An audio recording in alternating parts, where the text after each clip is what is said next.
'cause nobody does it like you. I like the way that you move. That's why I never go through with leaving you. Everybody. Assalamualaikum warahmatullahi wabarakatuh dan salam sejahtera. Yang dihormati Tuan Pengarah IPG Kampus Sultan Mizan serta yang saya kasihi saudara dan saudari yang sedang menonton video ini, tidak kira di mana anda berada sekarang. Alhamdulillah, dengan izinnya kita dapat sama-sama berkumpul secara maya pada hari ini. Nama saya Afiz Zaim bin Afandi. Nama saya Nur Fazrin Azwa binti Zakaria dan saya juga adalah salah satu penceramah untuk tajuk Uluran dan juga Kemiskinan. Dan nama saya Nurdina Kristina binti Suhazli Fazwan, penceramah ketiga pada hari ini. Kebuluran dan kemiskinan bukanlah hanya daripada soal kekurangan makanan ataupun wang, tapi soal peluang yang hilang. Jadi, setiap hari ada lebih daripada 800 juta orang yang hidup kelaparan. Sementara kita membazirkan makanan yang masih elok kerana kita suka membeli tanpa mengira kadar kelaparan yang sebenar. Jadi, kemiskinan pula bukanlah sekadar tidak ada duit dan sebagainya, tetapi juga tidak ada akses kepada pendidikan, kesihatan dan juga peluang untuk kita hidup dengan lebih baik. Marilah cuba kita fikirkan sejenak. Cuba kita bayangkan bagaimana jikalau kita yang merangkap di dalam hidup yang serba kekurangan. Jadi seperti tiada harapan untuk keluar. Semestinya amat sulit untuk kita meneruskan kehidupan kita. Jadi dunia ini sebenarnya amatlah kaya dengan sumber. Tetapi terdapat manusia yang terpaksa bergelut dan bersusah payah semata-mata untuk mencari sesuap nasi demi kelangsungan hidup yang tidak seberapa. Ini bukanlah sekadar statistik ataupun rekaan daripada saya semata-mata. Ini adalah realiti yang berlaku di depan mata kita sama ada kita menyedari ataupun tidak tentang perkara tersebut. Maka, jika kita benar-benar mahukan perubahan, kita perlu mula dengan bertindak. Bukanlah hanya memberi, tetapi kita perlu ubah sistem yang mengekalkan ketidakadilan ini. Jadi, kebuluran dan kemiskinan ni adalah masalah kemanusiaan kita semua. Maka kita semua ni bertanggungjawab untuk mencari jalan penyelesaian dan juga jalan keluar supaya dapat membendung kebuluran dan kemiskinan daripada bertambah saban tahun. Saudara dan saudari, walaupun dunia semakin maju, masih ramai manusia di luar sana yang hidup dalam keadaan serba kekurangan. Ada yang tidak cukup makan, ada yang tiada pakaian sempurna, malah ada yang tidak tahu apa yang hendak dimakan pada hari esok. Keadaan ini diibaratkan seperti peribahasa, kais pagi makan pagi, kais petang makan petang. Mereka hanya cukup untuk sehari dan esok belum tentu ada rezeki lagi. Situasi ini bukan sahaja menyedihkan, tetapi juga membimbangkan kerana ia menjejaskan kesihatan, pendidikan dan masa depan generasi akan datang. Selain itu, kita juga kena belajar bersyukur dengan apa yang ada. Jangan boros dan jangan pula lupa pada orang lain. Ingatlah berbahasa, ukur baju di badan sendiri. Belanjakan rezeki ikut kemampuan dan lebih baik lagi kalau kita boleh berikan sedikit bantuan kepada mereka yang memerlukan. Yang saya hormati, kebuluran bukan sekadar soal perut kosong, tetapi ia menyentuh pasal kesihatan, pendidikan, malah masa depan sesuatu bangsa. Anak-anak yang kurang zat makanan, tumbuh sara mereka akan terbantai. Mereka menjadi lemah, tak bermaya dan akhirnya gagal mengikuti pelajaran.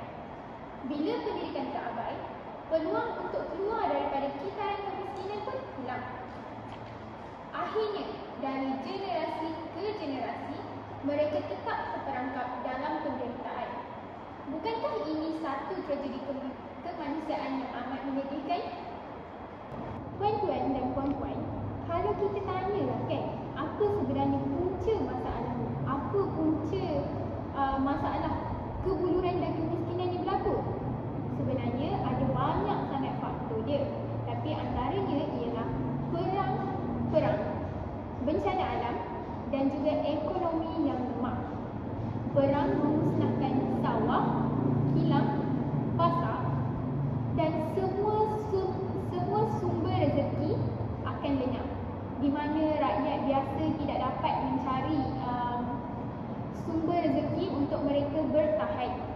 Bencana alam seperti banjir, kemarau dan gempa bumi pula merosakkan ladang serta bekalan makanan.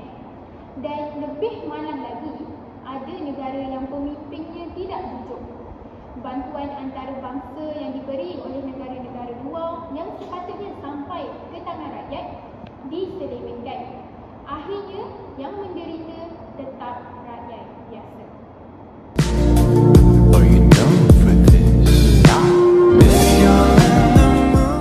Dan saya pula akan membincangkan tentang peranan masyarakat dari segi untuk membendung kemiskinan dan kebuluran ini.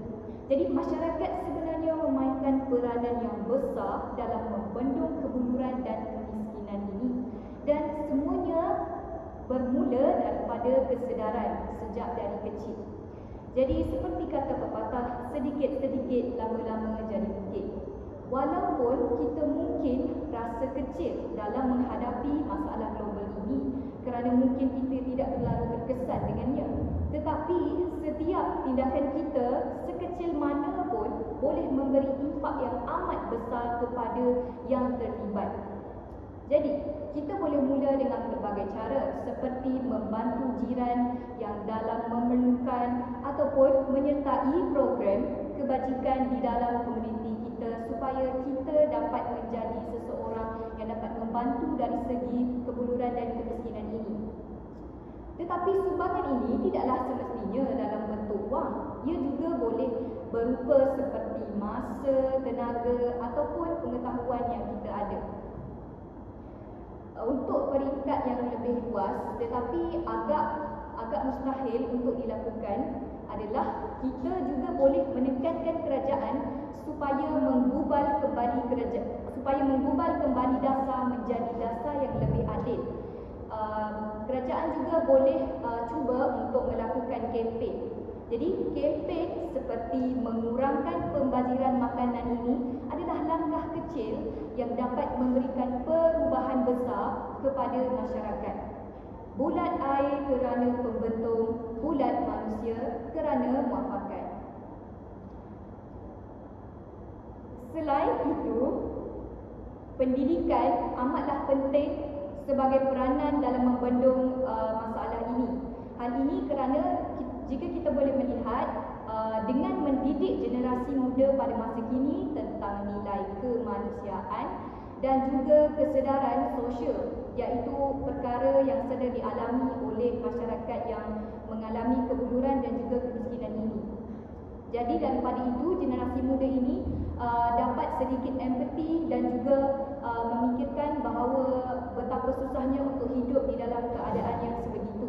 Jadi ini sangat membantu untuk mereka keluar daripada kitaran kemiskinan dan juga mencipta masyarakat yang lebih harmoni dan juga empati. Api yang kecil jika dipelihara boleh menjadi api yang besar. Perubahan itu bermula dari kita, dari setiap individu. Dan setiap langkah kecil yang kita ambil bersama amatlah memberi impak walaupun kita lihatnya sebagai perkara yang kecil. Jadi ingatlah, satu tindakan kecil kita hari ini boleh memberi impak yang sangat besar pada masa hadapan.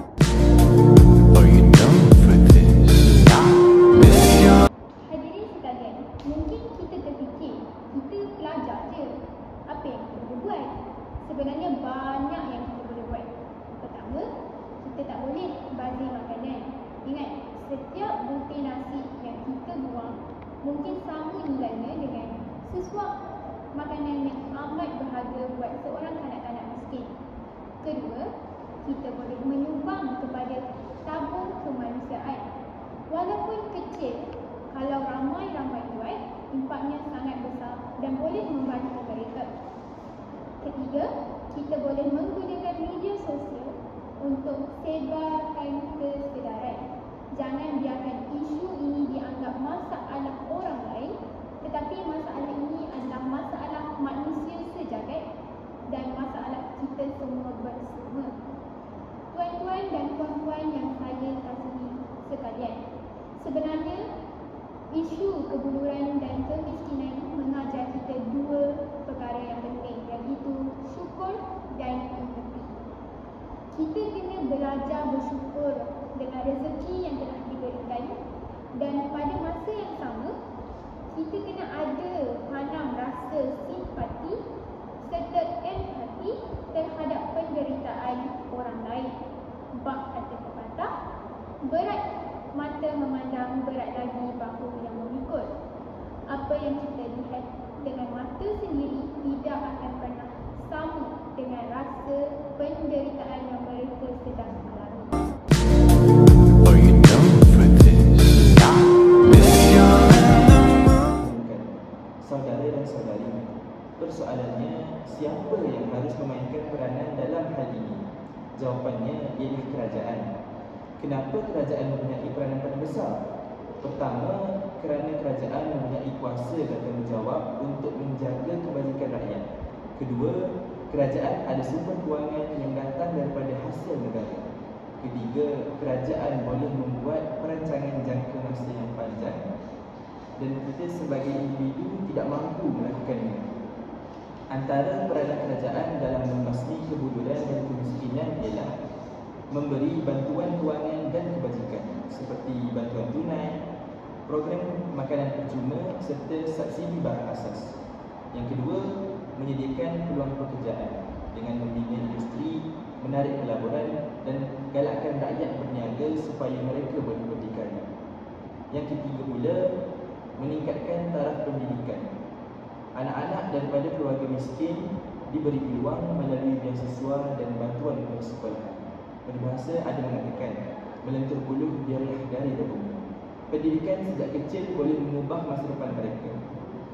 Dan yang keempat dan yang terakhir, menjamin kesihatan rakyat dengan menyediakan rawatan yang murah atau percuma di hospital kerajaan. Saudara dan saudari sekalian, walaupun kerajaan mempunyai peranan paling besar, ini tidak bermaksud kita sebagai rakyat boleh melepaskan tangan. Kita juga perlu prihatin, tolong-menolong dan bersyukur dengan rezeki yang kita ada. Seperti peribahasa awet dengan tepik, kita saling memerlukan antara satu sama lain. Kesimpulannya, isu kebodohan dan kemiskinan memerlukan kerjasama semua pihak. Namun kerajaan tetap menjadi tonggak utama kerana kuasa, tanggungjawab dan kemampuan yang mereka miliki. Dengan usaha bersama, insya-Allah masalah ini dapat dikurangkan dan masa depan rakyat akan lebih terjamin. Sekian sahaja ceramah saya.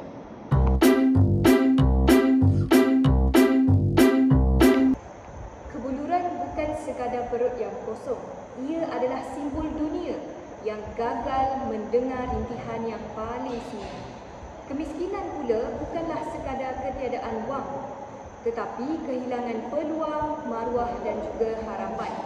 Selagi masih wujudnya manusia yang tidur tanpa makan dan bangun tanpa harapan, dunia ini belum benar-benar maju. Masalah ini bukan milik negara miskin sahaja, tetapi milik kita semua. Kerana kemanusiaan tidak pernah kenal sempadan. Oleh itu, jika satu tangan mampu memberi dan satu suara mampu membela, bayangkan apa yang boleh dilakukan berjuta tangan dan suara yang bersatu. Kesimpulannya, membasmi kebuluran dan kemiskinan bukanlah sekadar usaha fizikal. Ia adalah perjuangan jiwa, nilai dan kasih sayang sesama manusia. Dan selagi kita memilih untuk peduli, harapan itu masih hidup. Hadirin sekalian, sebagai penutup, setelah kita membincangkan tentang isu kebuluran dan kemiskinan, jelaslah bahawa kedua-dua masalah ini adalah ibarat dua sisi mata wang yang tidak dapat dipisahkan. Kebuluran berlaku apabila seorang tidak mampu mendapatkan makanan yang mencukupi, manakala kemiskinan pula menjadi punca utama kepada masalah tersebut. Orang miskin bukan sahaja kekurangan makanan, tapi juga ketinggalan dalam pendidikan, kesihatan dan peluang pekerjaan.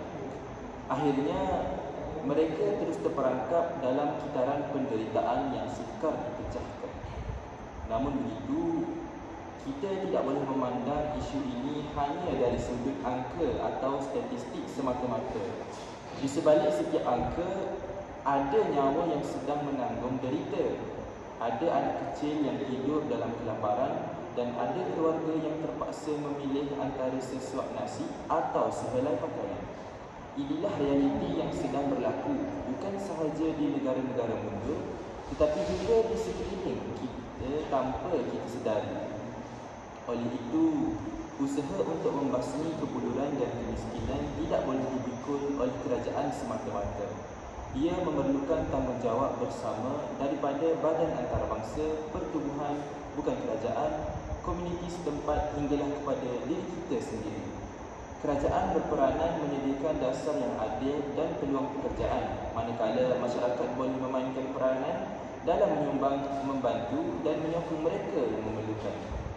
Selain itu, pendidikan juga menjadi kunci utama dalam memutuskan rantaian kemiskinan. Apabila seseorang mendapat peluang pendidikan yang baik, mereka lebih berdaya untuk membina kehidupan yang lebih baik, sekaligus mengelakkan diri daripada kitaran kebuluran.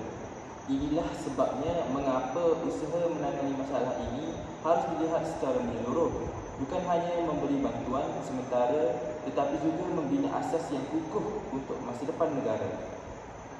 Kesimpulannya, kebuluran dan kemiskinan adalah isu kemanusiaan sejagat yang memerlukan tindakan segera dan berterusan.